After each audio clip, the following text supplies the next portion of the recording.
Dando prosseguimento à aula, convido a todos a colocar de pé em honra ao nosso pastor e professor, pastor Júbe.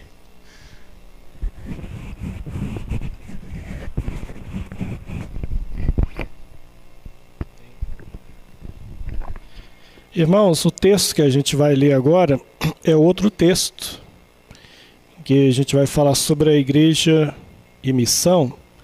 Está em Atos dos Apóstolos, capítulo 11, a partir do versículo 19. Atos dos Apóstolos, capítulo 11, a partir do versículo 19.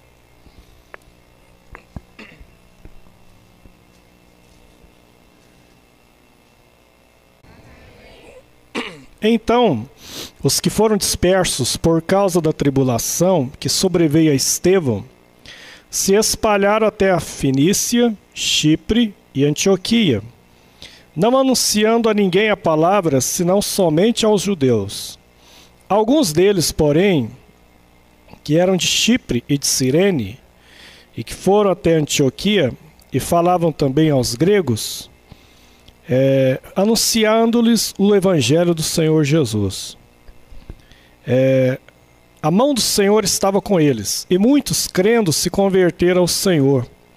A notícia a respeito deles chegou até a igreja em Jerusalém, e enviaram Barnabé a Antioquia.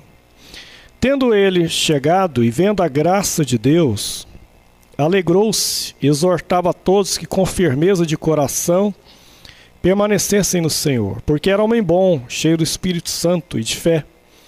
E muita gente se uniu ao Senhor. E partiu Barnabé para Tarso, à procura de Saulo. Tendo-o encontrado, levou-o para Antioquia. E por todo um ano se reuniram naquela igreja e ensinaram numerosa multidão. Em Antioquia foram os discípulos pela primeira vez chamados cristãos. Amém. Pode tomar assento.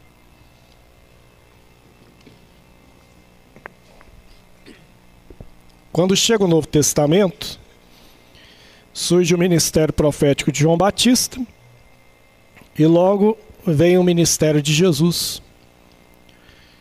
Com sua morte, ressurreição e o dia de Pentecoste, inaugura a era da igreja. Atos 2. Mas a igreja que inicia em Atos 2 era uma igreja essencialmente de judeus. A igreja inicia com judeus. Você vê lá, havia Palestina, se misturaram com povos e deram origem aos samaritanos, era um povo mestiço.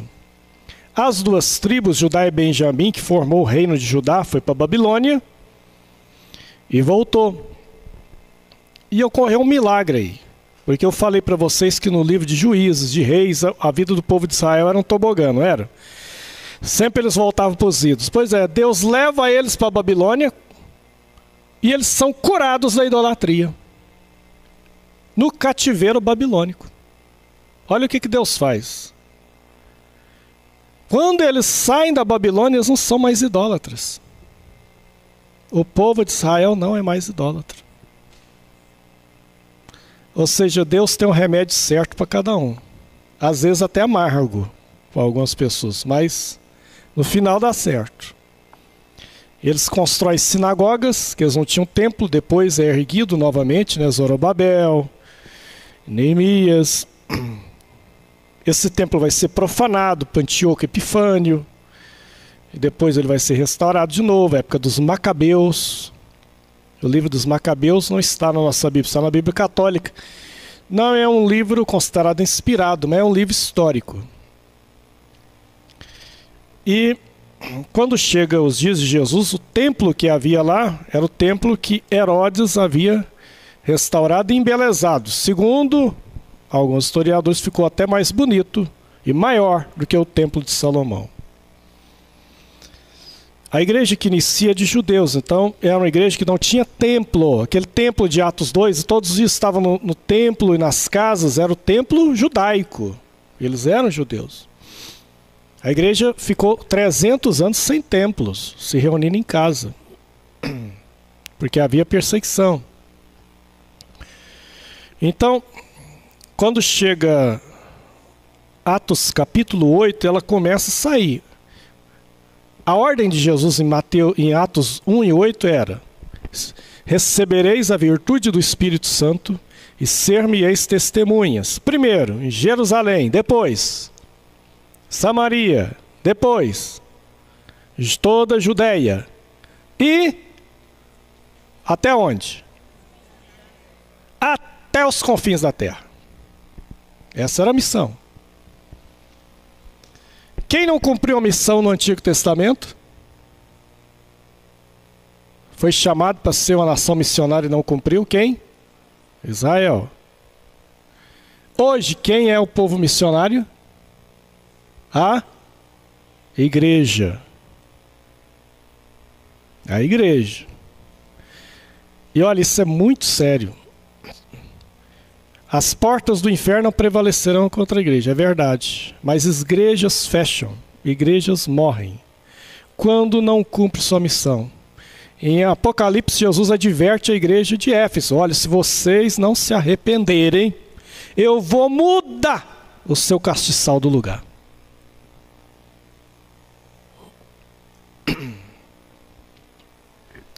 Em Atos 8, a igreja finalmente sai, mas sai através de perseguição. Eles saem de Jerusalém, porque Jerusalém era tão gostoso que eles não queriam sair. Lá estava o apóstolo Pedro, lá estavam os 12, era milagre direto, a sombra de Pedro curava, e ali era uma benção, e ninguém queria sair.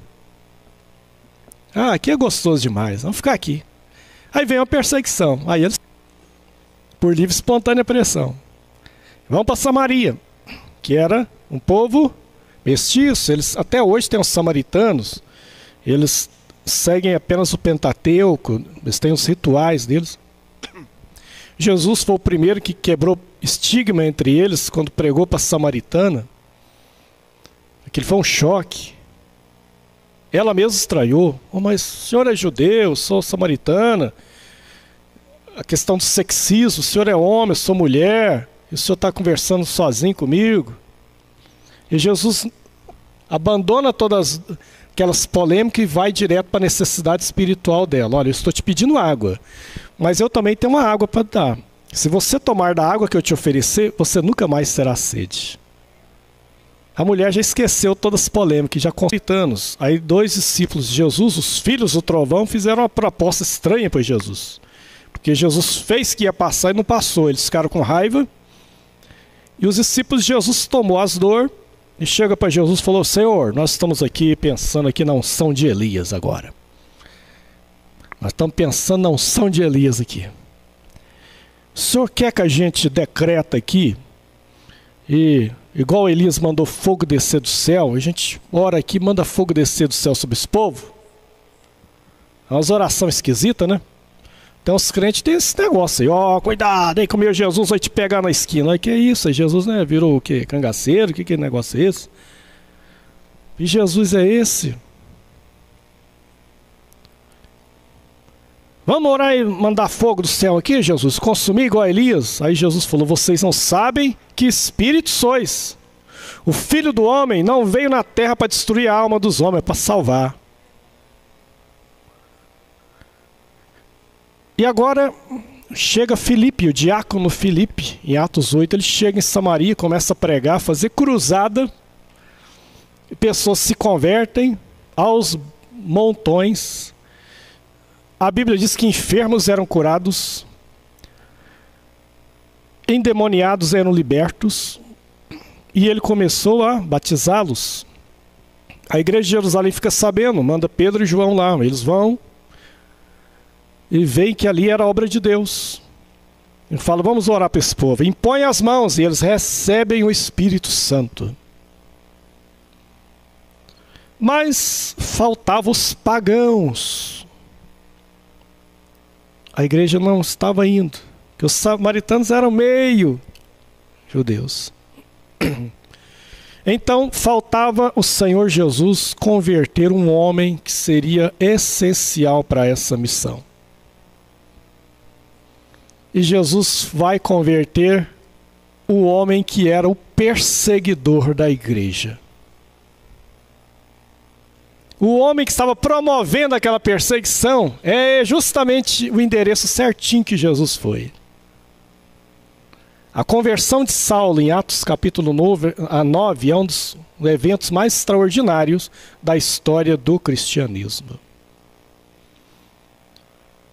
Aquele homem que foi criado como fariseu, ele não nasceu em Israel, ele nasceu em Tarso, na Cilícia. Tarso, na Cilícia, hoje é a atual Turquia. Paulo nasceu lá. Mas ele é enviado muito jovem para Jerusalém para estudar aos pés do maior teólogo da época, Gamaliel, neto de Hilel, que um século antes de Jesus, Hilel e Shammai foram os grandes teólogos do judaísmo. Gamaliel era neto de um deles. Saulo estudou aos pés dele. Ou seja, Saulo estava se preparando para se tornar um rabino judaico. Fariseu, que tinha fariseu, tinha saduceu, tinha essênios, tinha herodianos. E ele falou, olha, eu segui a seita mais severa dos judeus, o farisaísmo, que começou muito bom. Eles começaram numa época em que Israel estava indo para a cultura helenista, a cultura dos gregos. E surgem os fariseus, que eram os separados. A missão deles é falar, nosso negócio não é isso não. Nós temos que seguir a Torá, o Antigo Testamento. Então eles começaram muito bem.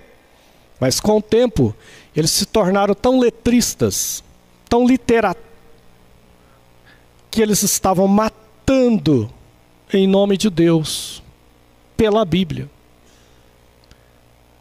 Saulo era deles. Quem que foi o maior adversário de Jesus no seu ministério? Os fariseus e os escribas. Direto você vê Jesus confrontando eles. Mas Saulo foi além. Ele queria exceder. Então ele começa a perseguir.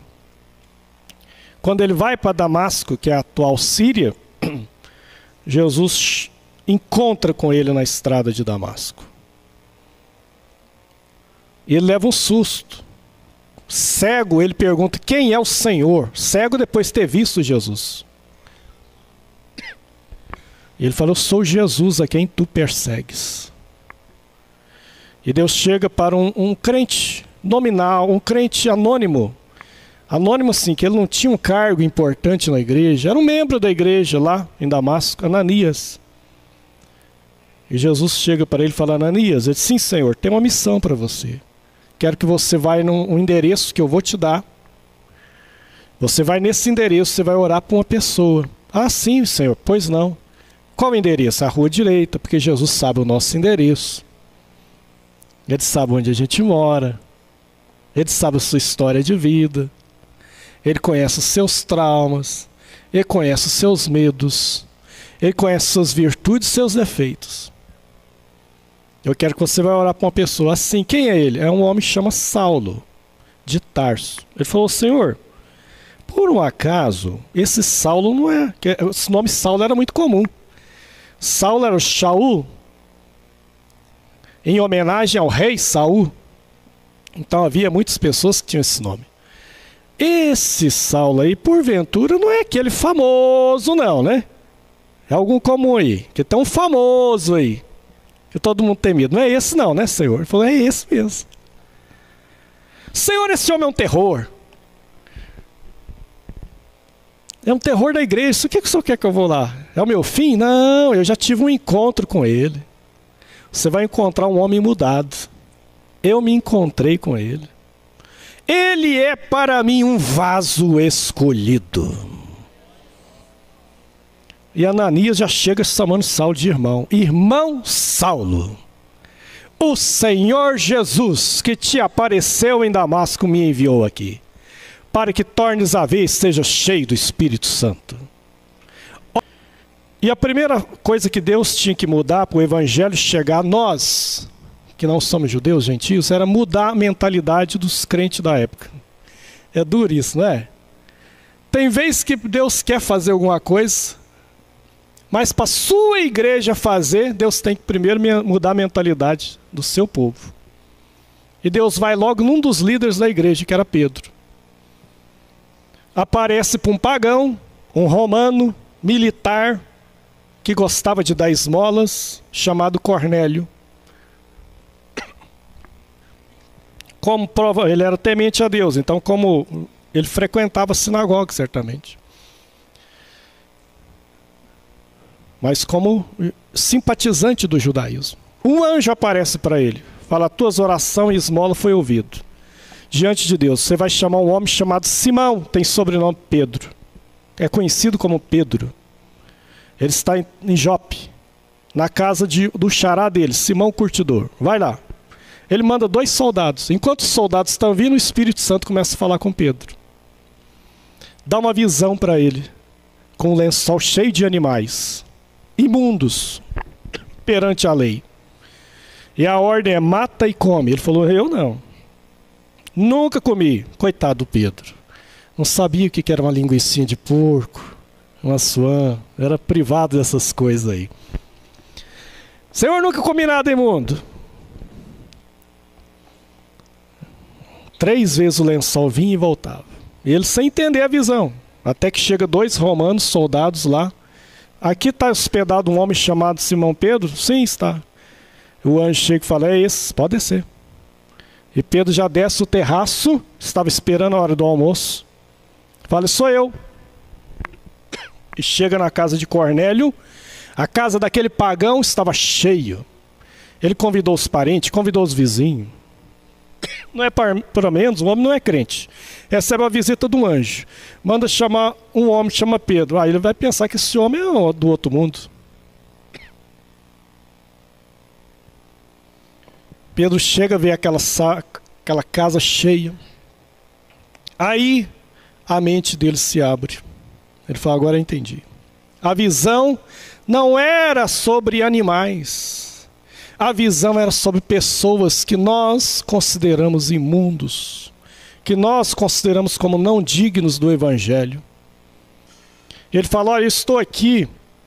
Ele ajoelha diante de Pedro. Pedro fala: não ajoelha não. Diferente dos papas atuais, né, que dizem que ele é o primeiro papa, mas isso é mentira. Ele falou: levanta, sou homem também.